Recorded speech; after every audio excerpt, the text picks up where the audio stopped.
Welcome to Sweet Life Beat Life. We hope this video helps. You start by importing the clips you truly need and setting the project parameters. Choose 1080p at 30 fps or match your source. This avoids resampling artifacts later. Once imported, skim each clip and flag good takes so you don't overload the timeline. Make sure to use a dedicated bin or folder per scene to find footage fast. This early organization saves time during precise edits and keeps your computer responsive while you work, so do it now. You now trim and place clips where the story flows best. Start with rough cuts.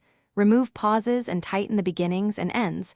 Use J-cuts and L-cuts to make audio lead or follow visuals naturally. Once arranged, add B-roll on a second track to cover jump cuts and support narration. Then smooth scene changes with short crossfades or dip to color. These preserve momentum without calling attention to edits. Keep checking playback to confirm pacing feels natural and consistent. You finish by balancing color and sound so the clip looks and sounds cohesive. Correct exposure and white balance first, then add a single LUT sparingly for a consistent style.